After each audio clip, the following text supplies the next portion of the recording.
मणिलाल एक गरीब लकड़हारा था। उसके परिवार में उसकी पत्नी सिंदूरी और बेटी जूही थी। मणिलाल दूर जंगल में लकड़ी काटने जाता और उन्हें बेचकर अपना जीवन यापन करता रहता था। उसकी आमदनी इतनी नहीं थी कि वो अपने परिवार को सारी सुख सुविधाएं दे सके। वो लकड़ी काटने के साथ साथ उन लकड़ियों के कुछ खिलौने भी बनाता था। यदा कदा कोई उसके उन खिलौनों को खरीदता। आप इतनी मेहनत करते हो, फिर भी आमदनी ना के बराबर ही है। अगले महीने मेरी बहन की शादी है। अब समझ नहीं आ रहा उसके लिए क्या लूं, और कुछ हमारे भी कई खर्चे हैं। मैं क्या करूं सिंदूरी, लोगों ने जब से गैस स्टोव जलाने शुरू कर दिए हैं, लकड़ी कोई खरीदता ही नहीं। मैं सोच रहा हूं कि कोई और काम धंधा ढूंढ लूं, पर फिर सोचता हूं मेरे तो पुरखों तक ने यही काम किया है। मैं अब क्या काम करूं? काम तो हमें कोई और देखना ही पड़ेगा जी। अभी तो जूही छोटी है, 2-3 साल बाद इसको स्कूल में भी डालना होगा। तब क्या करेंगे? चलो, अभी तो मैं जंगल से लकड़ियां काटने जा रहा हूं, सोच लूंगा वहां पर काम करते करते। मणिलाल अपनी कुल्हाड़ी उठाकर जंगल की तरफ निकल जाता है। सिंदूरी अपने घर के कामकाज करके जमा किए हुए कुछ पैसे गिनने बैठ जाती है। ये तो कुछ भी पैसे नहीं जुड़े, मैं क्या करूं? माँ को मना कर देती हूँ कि शादी में नहीं आ पाऊंगी, पर माँ बुरा मान गई तो? हे भगवान, अब तू ही कोई रास्ता दिखा। अब वहां पर जाकर मैं क्या बताऊंगी कि मेरे पास इतने भी पैसे नहीं हैं कि मैं अच्छे कपड़े खरीद सकूं।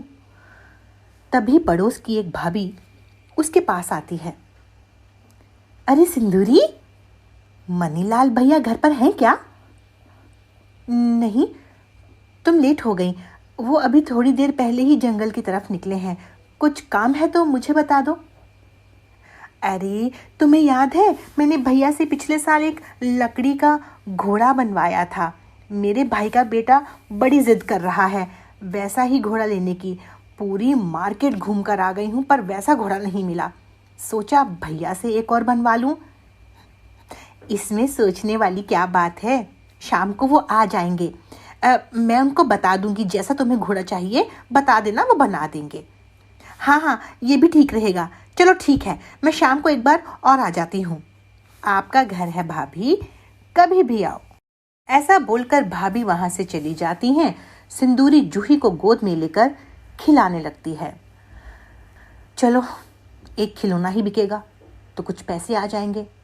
शाम को उनके आते ही उन्हें ये बात बता दूंगी। शाम को मणिलाल लकड़ी बेचकर घर आता है और मुंह धोने के बाद कितनी मेहनत से पूरा दिन लकड़ियां काटता हूँ और बाजार में जाकर दाम तनिक भी नहीं मिलते। दिल बिल्कुल खट्टा हो जाता है, कोई मेहनत नहीं देखता। फिक्र क्यों करते हो, सब ठीक हो जाएगा। हाँ सुनो, याद आया, वो पास वाली भाभी को अपने भाई के बेटे के लिए घोड़ा बनवाना है। वह तो मैं बना दूंगा, पर पड़ोस का मामला है, पैसे इतने नहीं मिलते। पर मैंने तो भाभी से बोल दिया कि आप बना दोगे। चल, तूने बोल दिया है तो फिर मैं बना ही दूंगा। कितना बड़ा बनाना है? अरे भाभी, अभी मैं आप ही की बात कर रही थी। ये आ गए हैं, बता दो आपको कितना बड़ा घोड़ा चाहिए। कैसे हो मणिलाल भैया? मैं ठीक हूँ भाभी, आप सुनाओ। सिंदूरी बता रही थी कि आपको एक लकड़ी का घोड़ा चाहिए। कितना बड़ा बना दूं? 6 साल का बच्चा है, उसी हिसाब से बना लेना कि उसके पैर घोड़े को चला भी सके। ठीक है भाभी, बना दूंगा। कब चाहिए? परसों मेरा भाई आने वाला है, तो उसी हिसाब से बना लेना। और ये 100 रुपये एडवांस देकर जा रही हूँ। ये घोड़ा छोटा था, उसके आपने 300 लिए थे। इसका बता दो कितना लोगे। आप मुझे 500 रुपये दे देना। चलो ठीक है भैया, अब मैं चलती हूँ। और ऐसा बोलकर वो वहां से चली जाती है। आपने 500 क्यों बोले? कम से कम 600 से 700 मांगते। अगर इतने मांगता तो वो घोड़ा नहीं बनवाती। पड़ोस का मामला है, थोड़ा कम ज्यादा करना ही पड़ता है। कोई बात नहीं, मैं साथी जूही के लिए भी घोड़ा बना दूंगा। बाबा, हाथी चाहिए। हा हा हा हा। देखो तो सिंदूरी, हमारी जूही को तो हाथी चाहिए। ठीक है, तो जूही के बाबा उसके लिए हाथी बनाएंगे। अगले दिन सुबह सुबह मणिलाल जंगल से घोड़े और हाथी के लिए लकड़ी लेने जाता है। वो दो बड़ी बड़ी लकड़ियां लेकर घर आता है और उन पर काम करना शुरू कर देता है। जूही घर के बाहर अपने बाबा के बने हुए कुछ छोटे लकड़ी के खिलौनों से खेल रही होती है। तभी वहां से कुछ लड़के लड़कियां गुजरते हैं। देखो तो, वो छोटी बच्ची कितने प्यारे खिलौने से खेल रही है। बिल्कुल यूनिक है। चलो पास जाकर देखते हैं, लग तो बहुत प्यारे रहे हैं। ये बात तो है, गांव में छोटी छोटी जगहों पर आर्ट देखने को मिलता है। वो सब जूही के पास पहुंच जाते हैं और खिलौने उठाकर देखने लगते हैं और फोटो खींच लेते हैं। तभी अंदर से सिंदूरी आवाज सुनकर बाहर आ जाती है। हाँ जी, अब आप लोग कौन हैं और क्या काम है? कुछ नहीं, हम खिलौने देख रहे थे। बिल्कुल अलग तरह के खिलौने हैं। ये आपने कहाँ से खरीदे? खरीदे वरीदे नहीं हैं, इसके पापा ये खिलौने बनाते हैं। क्या क्या आप हमें और खिलौने दिखा सकती हैं? नहीं नहीं, उनका काम खिलौने बनाने का नहीं है। वो तो बस अपनी बेटी के लिए या कोई बोल देता है तो उन्हीं के लिए ही खिलौने बनाते हैं। आवाज सुनकर मणिलाल भी बाहर आ जाता है। क्या हुआ सिंदूरी? कुछ नहीं, ये शहर के बच्चे आए हैं। जूही के खिलौनों को देखकर पूछ रहे हैं कि कहाँ से खरीदे। मैंने बता दिया कि खिलौने आप बनाते हो। ये खिलौने आप बनाते हैं? ये सच में बहुत अच्छे हैं। क्या हम आपसे कुछ खिलौने खरीद सकते हैं? मैं खिलौने बहुत कम बनाता हूँ। मैं एक लक्कड़हारा हूँ। मैं लकड़ियाँ बेचता हूँ। ये मेरा पता है। मेरे पापा फर्नीचर और लकड़ी का सामान बनवाते हैं। एक बार आप अपने खिलौने वहां लेकर जरूर जाओ और मेरे पापा को दिखा दो। यह उन्हें बहुत पसंद आएंगे। ठीक है, आप लोग कुछ चाय पानी पियेंगे? अरे नहीं नहीं, आप अपना काम कीजिए। हम तो बस खिलौने देखकर रुक गए थे। और उसके बाद वो बच्चे वहां से चले जाते हैं। क्या आप उसके पापा को खिलौने दिखाने जाओगे? अरे सिंदूरी, तू भी किन लोगों की बातों में आ गई? ये शहर के लोग ऐसे खिलौने पसंद नहीं करते। चल अंदर चल, मेरी थोड़ी मदद करवा। पर एक बार जाने में क्या हर्ज है? चल, तू तो बावरी हो गई है। जूही को उठा ले और अंदर चल, मेरी मदद कर। मणिलाल बहुत ही सुंदर घोड़ा और एक हाथी बनाता है। भाभी हाथी घोड़ा दोनों देखकर बहुत खुश होती है। वाह भैया मणिलाल, आपने तो हाथी भी बहुत सुंदर बनाया है। अब मेरा दिल हाथी लेने का भी कर रहा है। क्या करूं? चलो इस बारी घोड़ा ले लेती हूँ, पर अगले बार हाथी जरूर बनवाऊंगी। जरूर जरूर भाभी। भाभी मणिलाल को बाकी बचे 400 देकर चली जाती है। सिंदूरी, ओ सिंदूरी, ये लो 400 रुपये रख लो। कितने दिनों से पैसे जोड़ रही हूँ, पर शादी के लिए पैसे जोड़ ही नहीं पा रही। ये मिलाकर अभी 1500 रुपए हुए हैं। चल, मैं थोड़ा और ज्यादा लकड़ियां काट लूंगा, पर तू अच्छे से बनकर जाना शादी में।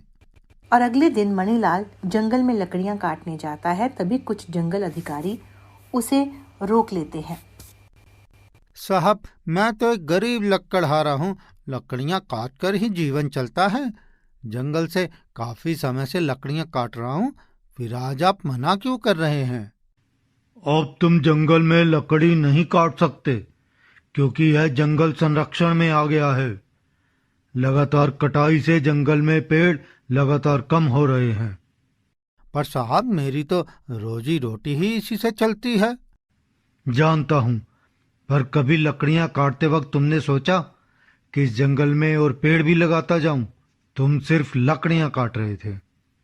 मणिलाल अपना सामू लेकर घर वापस आ जाता है। इतनी जल्दी घर आकर देखकर, क्या हुआ? इतनी जल्दी वापस क्यों आ गए? सब ठीक तो है ना? आपका मुंह क्यों लटका हुआ है? एक गिलास पानी पिला, फिर बताता हूँ। जंगल का संरक्षण हो गया है। अब वहाँ पेड़ काटना मना है। समझ नहीं आ रहा क्या करूँगा। ये तो बहुत ही बुरा हुआ। और ये सुनकर दोनों उदास हो जाते हैं। एक हफ्ता ऐसे ही निकल जाता है। धीरे धीरे घर का राशन भी खत्म होने लगता है। मैं ऐसा करती हूँ, उन जमा किए हुए पैसों में से 500 रुपए आपको दे देती हूँ। घर का सामान ले आओ। नहीं नहीं सिंदूरी, रहने दे। वो पैसे तूने अपनी बहन की शादी के लिए रखे हैं। कैसे शादी? मैं अपना घर देखूं या शादी देखूं? तू भी सोचती होगी ना, मुझे कैसा पति मिला है जो मेरी इच्छाएं भी पूरी नहीं कर सकता। मैं तो ऐसा कुछ भी नहीं सोचती हूँ, भगवान खुद देख लेगा। पैसे निकालते हुए तभी उसकी नजर उस कार्ड पर पड़ती है। ये कार्ड वही है ना जो उस दिन वो लड़का देकर गया था? हाँ, यह तो वही है।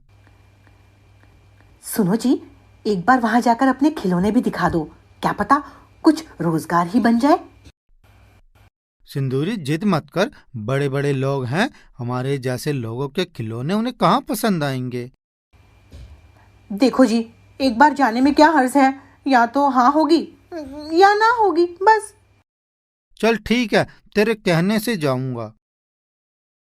और अगले दिन मणिलाल कुछ खिलौने और वो हाथी जो उसने जूही के लिए बनाया था लेकर कमल के पापा के पास जाता है। वो दरवाजे पर कार्ड दिखाता है, अंदर से एक आदमी उसे लेने आता है।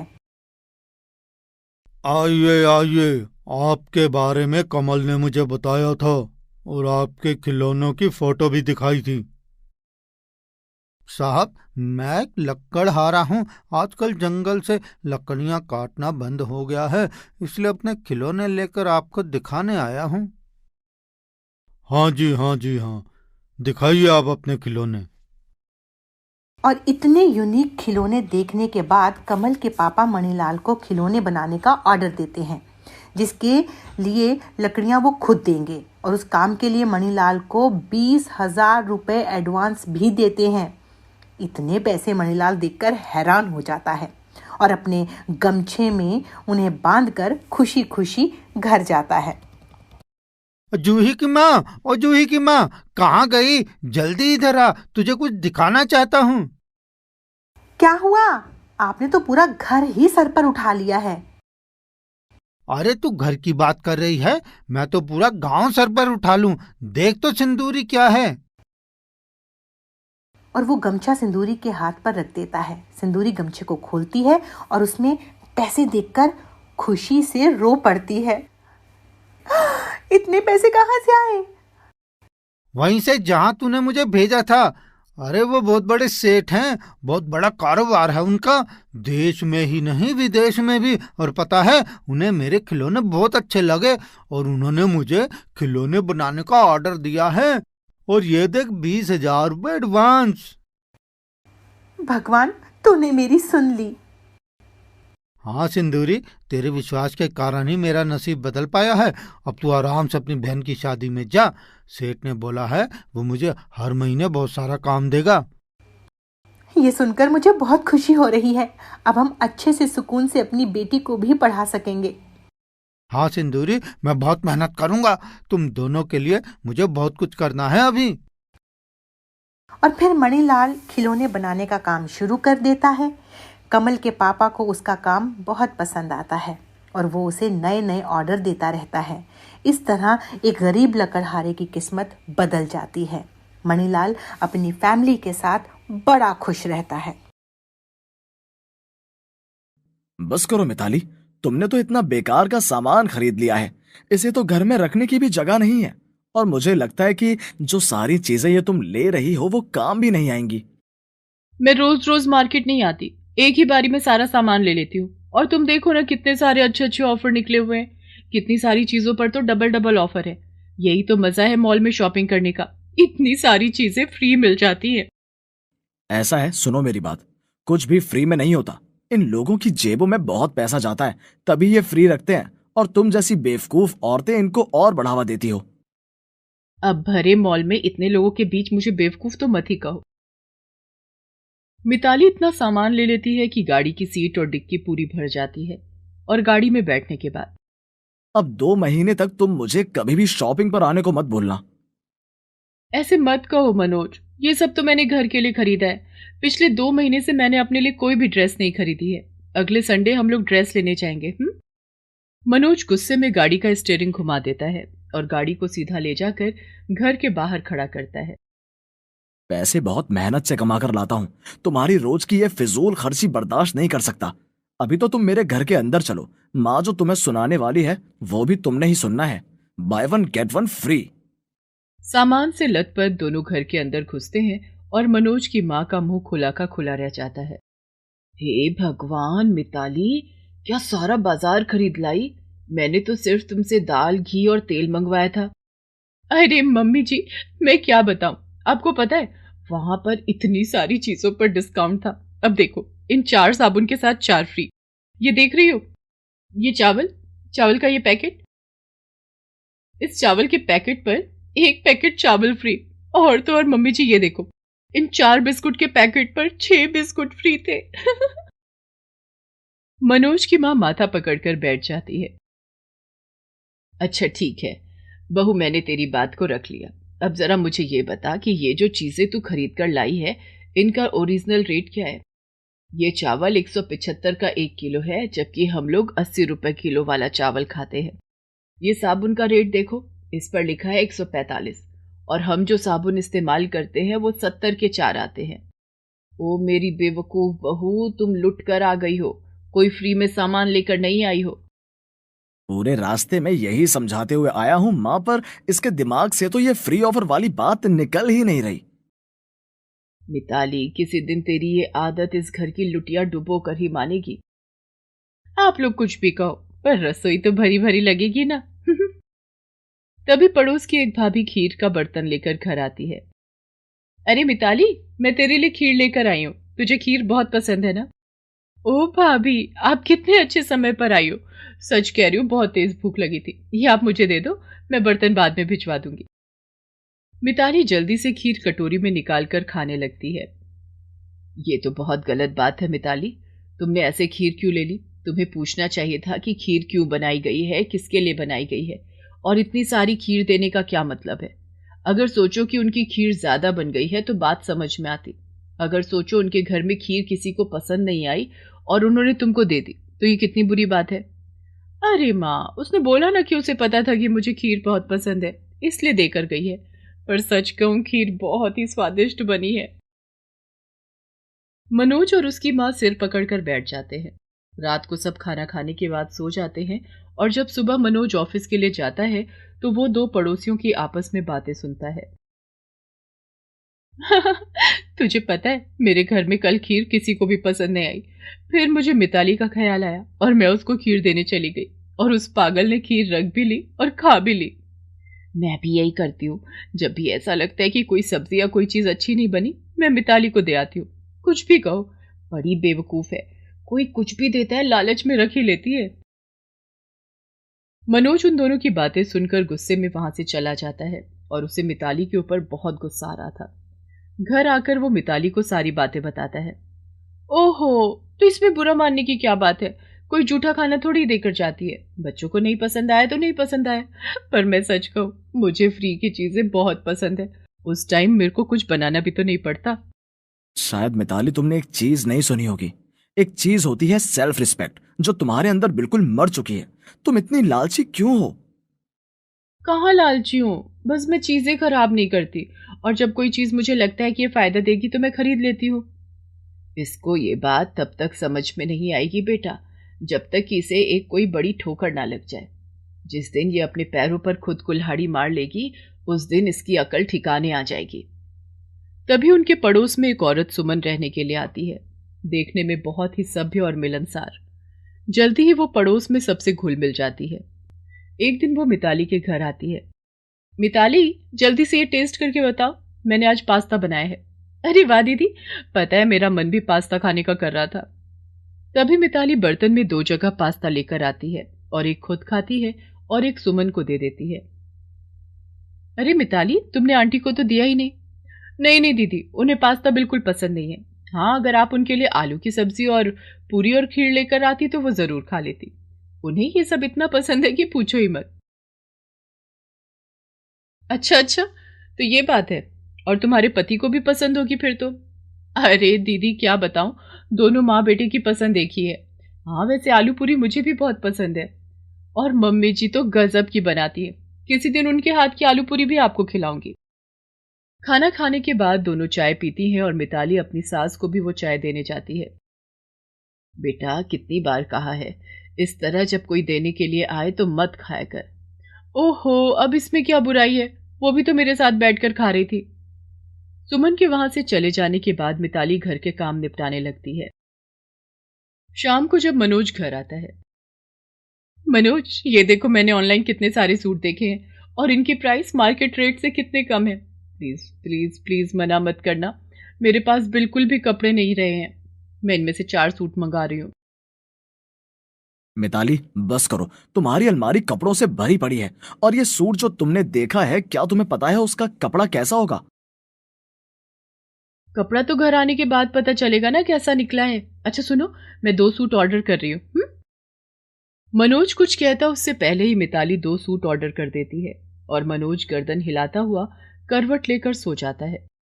अगले ही दिन मिताली के ऑर्डर किए हुए सूट आ जाते हैं और जब मिताली उनको खोलकर देखती है तो अरे, ये सूट वैसे नहीं लग रहे जैसे ऐप पर दिखाई दे रहे थे। अगर ये बात मैंने मनोज को बताई तो मुझे डांट पड़ेगी।